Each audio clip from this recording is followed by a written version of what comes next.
মাঘ মাসে আপনি যখনই লটারি কিনবেন, এইভাবে 3টি কৌশলকে মেনে লটারি কিনুন। আপনার লটারির পুরস্কার জেতার সম্ভাবনা বাড়বে। মাঘ মাসের আপনি যে কটা দিন লটারি কিনবেন, অবশ্যই এই বিশেষ পদ্ধতি মানতেই হবে আপনাকে। তবে এই পদ্ধতির ফলে লটারির পুরস্কার জেতার সম্ভাবনা বাড়ে। প্রিয় বন্ধুরা, তবে একটি বিষয় মনে রাখবেন যে আমাদের চ্যানেলের তরফ থেকে আপনাদের লটারি কাটার জন্য কোনো রকম প্রয়োজনা দেওয়া হচ্ছে না। আমরা কেবলমাত্র সম্ভাবনার কথা বলছি। নিজ দায়িত্বে লটারি কাটবেন। তবে চলুন, আজ আমি আপনাদের জানাতে চলেছি মাঘ মাসে লটারি কাটার 3টি বিশেষ কৌশল।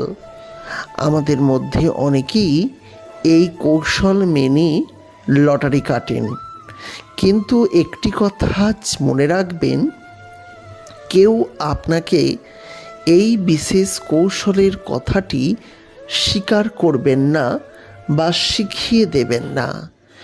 যারা লটারিতে পুরস্কার জেতেন তারা অবশ্যই কিছু কৌশল মেনেই তবে পুরস্কার জিতে ফেলেন। আর অধিকাংশ মানুষই এই কৌশলগুলো না জানার জন্য দীর্ঘদিন ধরে লটারি ক্রয় করেও কোনো রকম পুরস্কার লাগাতে পারেন না। এমনও দেখা যায় লটারিতে পুরস্কার জেতার জন্য লটারি কাটতে কাটতে বাড়ির প্রায় সমস্ত অর্থই জলাঞ্জলি দিয়েছেন। তাদের উচিত লটারি কাটা ত্যাগ করে জীবনটাকে চালিয়ে দেওয়া, মানে কর্মমুখর হওয়া।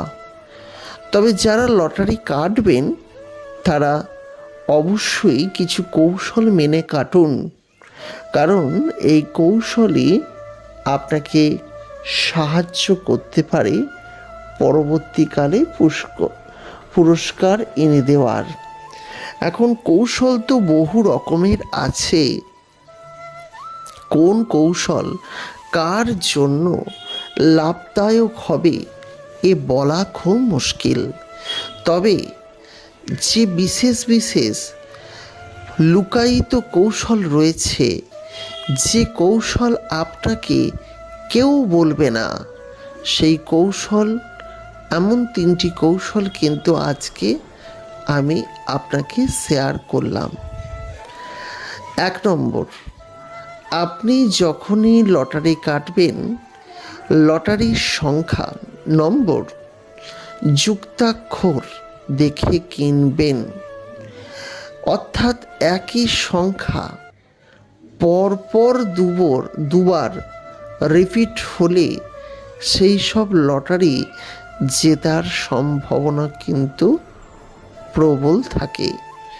তাই যখনই লটারিতে জিতবেন তখন এইভাবে আপনি কিন্তু পরপর সংখ্যা বা একই সংখ্যা পরপর এই ধরনের লটারি কিন্তু কাটবেন। তবে আরেকবার সতর্কতার কথা বলে দিই, লটারি কাটবেন নিজ দায়িত্বে, তার জন্য আমাদের চ্যানেল কোনোভাবেই বিন্দুমাত্র দায়ী থাকবে না। প্রিয় বন্ধুরা, এছাড়া আপনি আরেকটি বিষয় অবলম্বন করতে পারেন। লটারি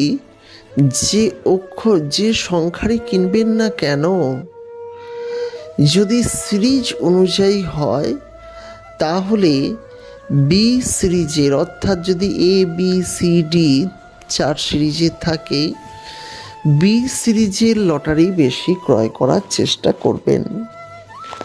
এছাড়া যদি লটারি যখন ক্রয় করতে যাবেন তখন হাতের মুঠোর মধ্যে হাতের তালুতে যদি এক দানা বিট লবণ হাতের তালুতে নিয়ে সেটাকে আঙুলের দিয়ে চাপ দিয়ে আটকে রেখে লটারির দোকানে যান, লটারি ক্রয় করেন এবং তখন এই বিট দানাটি লবণটি ওখানে ছেড়ে দেন, কেউ বুঝতে পারবে না, কিন্তু আপনার লটারি লাগার সুযোগ কিন্তু বাড়তে পারে। এখন এইগুলো কিন্তু বেশ সম্ভব না, আপনাদের ভাগ্যে কোনটি লেগে যাবে সেটা কিন্তু বলা মুশকিল। এছাড়া আরেকটি নিয়ম বলবো, যখন আপনি লটারি কাটবেন তখন আপনার জিভ দুই দাঁতের চোয়ালের মাঝে দিয়ে একবার সরিয়ে দেবেন, অর্থাৎ জিভটাকে দাঁত দিয়ে একবার বুলিয়ে দেবেন। দুই যে দাঁতের চোয়াল তার মাঝে জিভটিকে রেখে বুলিয়ে দেবেন। এরকম বিভিন্ন উপায় আছে, যে উপায়গুলি অবলম্বন করলে সহজে লটারি লাগানো যায়। কিন্তু লটারি বিষয়টি ভাগ্যের বিষয়, সেই জন্য অনেকে কিন্তু অর্থনৈতিক উন্নতি হারিয়ে ফেলে। তাই এখন দেখার বিষয় আপনি যে কোন নিয়মে লটারি কেটে লটারি পান, এটি একটা কিন্তু বড় শাস্ত্র স্বরূপ। তাই অতি অবশ্যই আজকের ভিডিওটিকে লাইক করে দেবেন, পারলে শেয়ার করে দেবেন এবং পরবর্তীকালে এই লটারির ভিডিও দেখার জন্য চ্যানেলটিকে সাবস্ক্রাইব করে রাখতে একদম ভুলবেন না। ভালো থাকবেন, সুস্থ থাকবেন।